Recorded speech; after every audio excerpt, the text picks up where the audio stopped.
네,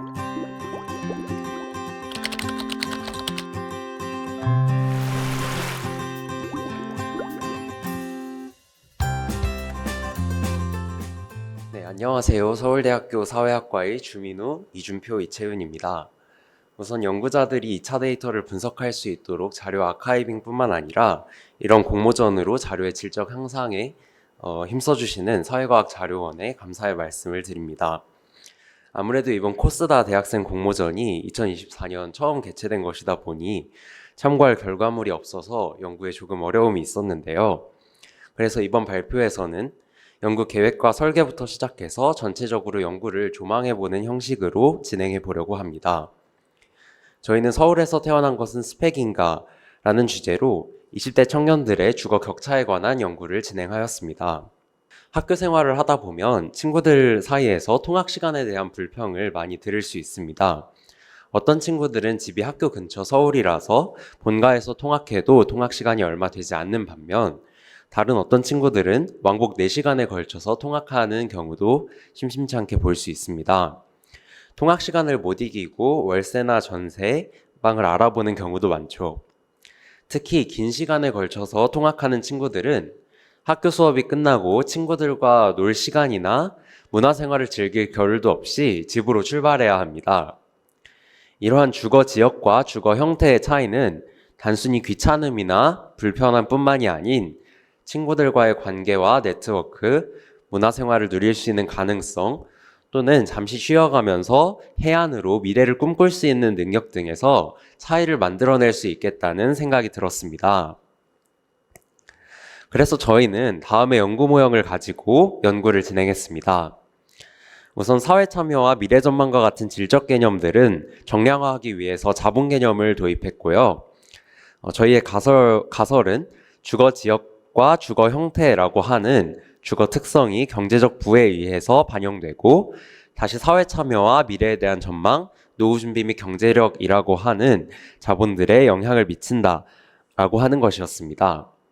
분석 방법을 설명드리면 경제적 부에 따른 주거 특성의 차이는 카이 제곱 검정으로 검증하고 막대 그래프로 시각화하였고요. 주거 특성에 따른 세 가지 자본의 차이는 아노바 검정으로 검증하고 지도나 막대 그래프로 시각화를 진행하였습니다. 분석에 활용한 로우 데이터는 사회통합 실태조사 2022년이었습니다. 여기에서 양적 변수로 측정된 경제적 부는 4분의 1을 기준으로 하, 중하, 중상, 상 집단으로 분류하여 사용하였습니다.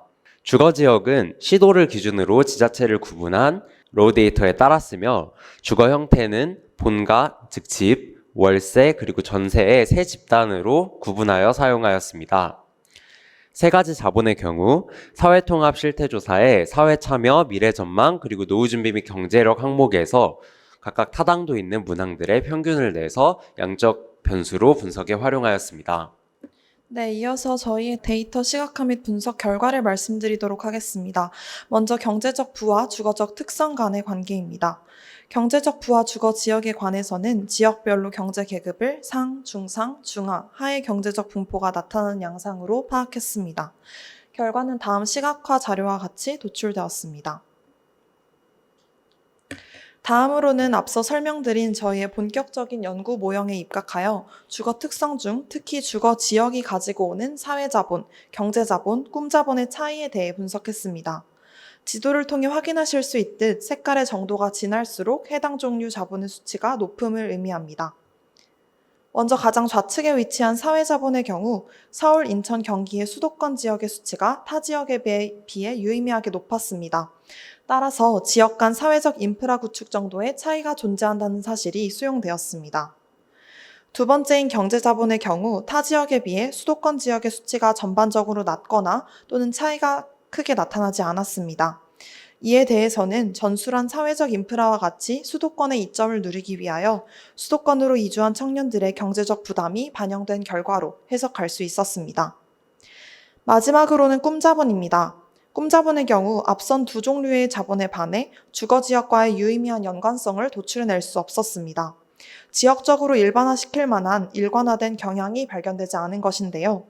이에 대해 저희는 꿈자본, 즉 미래의 전망에 대한 원자료의 설문이 나는 내가 대한민국에서 열심히 노력하면 사회경제적 지위를 높일 수 있을 것이라고 생각한다.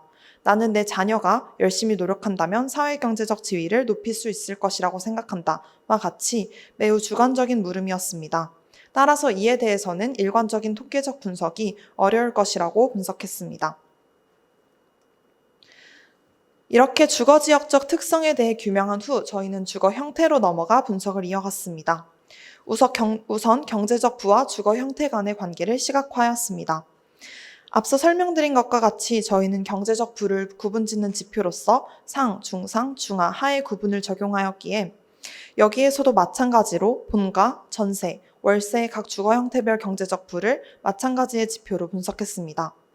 그 결과 통계 자료로 확인하실 수 있듯 본가에 비해 월세나 전세에 살고 있는 청년의 경우 경제적인 분포 역시 하나 중하의 비율이 유의미하게 높았고 그만큼 상층 비율은 낮은 것을 파악할 수 있었습니다. 이어서 주거 형태와 각 종류의 자본, 사회자본, 경제자본, 꿈자본 간의 관계도 차례로 분석했습니다. 먼저 주거 형태와 사회자본 사이의 관계를 분석한 결과 화면의 표와 같이 도출되었습니다. 다만 세 주거 형태에서 나타나는 평균 차이가 매우 미미했기 때문에 유의미한 결과를 발견하기는 어려울 것으로 결론지었습니다. 이러한 결과는 수도권의 높은 사회적 인프라를 누리기 위한 청년들의 주거지 이동으로 설명해 볼 수 있었습니다. 앞서 설명드렸듯 주거지역과 사회자본 간의 연관성을 통해 표명되듯이 지역 간 사회자본의 유의미한 차이가 존재했습니다. 따라서 이를 누리고자 청년들이 전세나 월세의 형태로 거주지역을 옮기는 현상이 발생하였기에 결과적으로 주거 형태와 사회자본 간의 유의미한 관계는 도출되지 않는다는 분석입니다. 실제로 좌측과 같이 지역별 청년 주거 형태 분포에 대해서 시각화하였을 때 특히 서울의 경우 집에 비해 본가에 비해 월세나 전세가 차지하는 비율이 타 지역에 비해 유의미하게 높음을 파악할 수 있었습니다.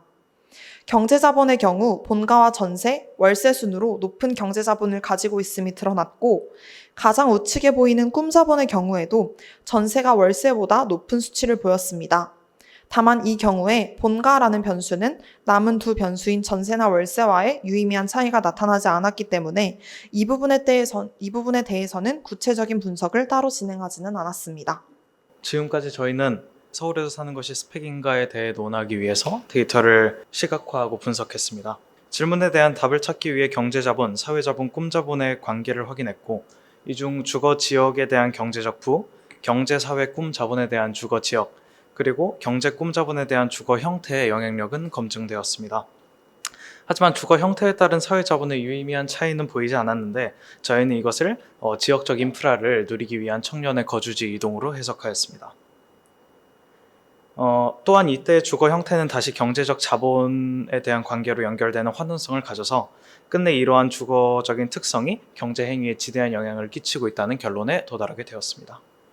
따라서 저희는 이러한 요소를 자본으로 명명하고자 했습니다. 본래 자본의 의미는 사업에 쓰는 돈이나 생산수단을 구매하는 데 사용하는 돈이지만 다양한 논문의 확장적인 용례를 참고했을 때 근본적인 영향을 경제적 주체 행위의 전반에 영향을 미칠 수 있는 그러한 요소들에게 자본의 단어를 사용하기도 합니다. 따라서 이러한 용례를 확인한 바 저희는 지금까지 확인해 보았던 경제적 행위 등에 큰 영향을 끼치는 이러한 현상을 주거자본이라고 명명하기로 했습니다. 물론 연구에 있어서 아쉬운 점도 존재했습니다. 본 연구에서는 데이터의 한계로 주거자본을 주거지역과 형태 두 가지의 요인으로만 하위 분류하여 연구하였으나 제3의 요인 역시 존재할 수 있었습니다. 또 이렇게 선택한 두 요소에 대한 분석이 상호 단절적으로 이루어져서 주거자본의 개념이 가질 수 있는 영향력을 못다 검증한 듯한 느낌도 있었습니다. 이러한 각 요소들을 통합적으로 이해하려는 요소가 덧붙여진다면 연구가 더욱 자세하고 풍성해졌으리라는 아쉬움 역시 존재했습니다. 꿈 자본 요소의 주관성으로 인해서 자본 요소에 대한 분석이 객관적으로 여겨지지 못할 수도 있다는 점도 아쉬웠습니다. 이는 조사에 대해서 조금 더 면밀한 분석이 필요할 수 있을 것 같습니다. 발표를 경청해 주셔서 감사합니다. 지금까지 이준표, 이채윤, 주민우였습니다.